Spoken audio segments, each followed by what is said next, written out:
भगवान महावीर के प्रमुख शिष्य गौतम ने भगवान महावीर से 36,000 प्रश्न पूछे। उनमें एक प्रश्न ये था कि चौथा आरा समाप्त होने के बाद कलयुग या जो पांचवा आरा काल का पांचवा विभाग होगा, जिसे जैन दर्शन की भाषा में दुष्मा कहते हैं, उस समय क्या होगा, कैसा शरीर होगा, कैसे लोग होंगे, कैसा माहौल होगा, क्या नष्ट हो जाएगा, क्या बचा रहेगा, गुरु शिष्य कैसे रहेंगे, मुक्ति कैसे होगी, कितने वर्ष का होगा कलयुग और कलयुग में जैन धर्म का क्या हाल होगा, कितने जैन लोग कलयुग के अंत तक बचे रहेंगे। इस तरह से कई प्रश्न भगवान महावीर से किए गए।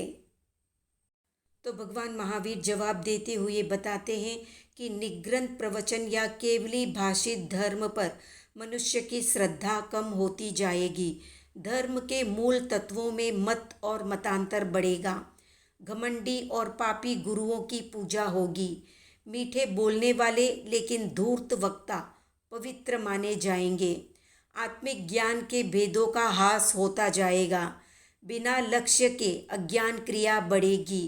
एकांतिक पक्षों की सत्ता होगी। श्रृंगार या वेशभूषा धारण करने को ही धर्म माना जाएगा। संसारी साधनों को धर्म का साधन मानेंगे। मनुष्यों की सद्वृत्तियां कम होती जाएगी। राजनेता कर्म और सच्ची राजनीति को भूल जाएंगे। जितना लूट सकते हैं वैसे प्रजा को लूटेंगे। घटिया राजा और मंत्री वेश्याओं के मोह में फंसकर भयंकर कृत्य करते नहीं रुकेंगे। माता के बजाय पत्नी में और पिता की बजाय पुत्र में प्रेम बढ़ेगा। स्नान करने को ही पवित्रता माना जाएगा। धन से उत्तम कुल गिना जाएगा, संस्कारों से नहीं। गुरु से शिष्य आगे चलेंगे। मनुष्य शुद्ध धर्म तत्व में श्रद्धा नहीं रख सकेगा। संपूर्ण तत्व ज्ञान प्राप्त नहीं कर पाएगा। अच्छे कुल की स्त्री लज्जा रहित वैश्या जैसी होगी। दुर्जन लोग सुखी बनेंगे और सज्जन लोग दुखी रहेंगे। शिष्य गुरु की, संतानें माँ बाप की बुराई करेगी। आचार्य अपने गच्छ की परंपरा, समाचारी अलग से प्रवर्तन करेंगे, उसी में रचे बसे रहेंगे। अन्याय, अधर्म और कुव्यसन में बहुत से लोग रचे पचे रहेंगे। ये काल विभाग जैसे तैसे बीतेगा। धन का पूरा विच्छेद हो जाएगा। सिर्फ लोहे की धातु शेष रहेगी। जिनके पास चमड़े की मोहरें रहेगी उसी को धनवान कहा जाएगा। एक उपवास मांस खमन के जैसा लगेगा। उतरते आरे में धीरे धीरे ज्ञान का विच्छेद हो जाएगा। आगे भगवान महावीर बताते हैं कि जब पांचवा आरा लगेगा तब वर्ण, गंध, रस और स्पर्श में अनंत हीनता आ जाएगी। 21,000 वर्ष का ये कलयुग या दुष्मा में सिर्फ विषमता होगी। काल चक्र की शुरुआत में 7 हाथ का शरीर और 200 साल का आयुष्य होगा। उतरते समय में 1 हाथ का शरीर होगा और 20 वर्ष का आयुष्य होगा। शरीर में 16 पसलियां होगी और उतरते समय में 8 पसलियां होंगी।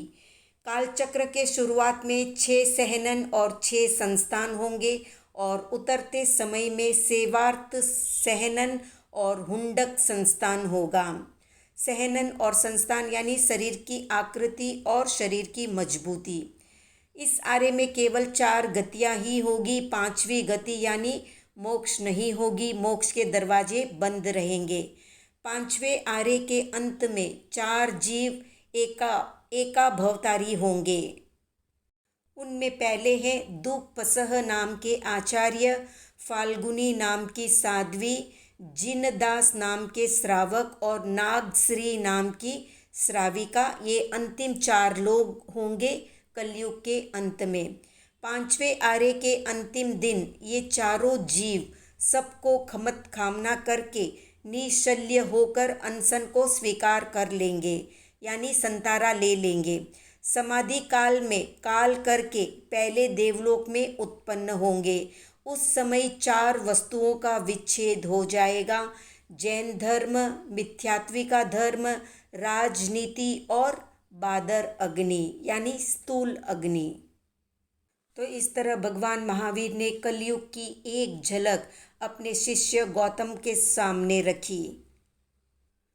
तो आज का प्रश्न है, कितने लोगों ने जैन काल चक्र को पूरे विस्तार से पढ़ा है? कमेंट में बताएं। और कितने लोग काल चक्र को और विस्तार से जानना चाहते हैं, वे भी कमेंट में बताएं। वीडियो पसंद आया तो लाइक, शेयर, सब्सक्राइब करें।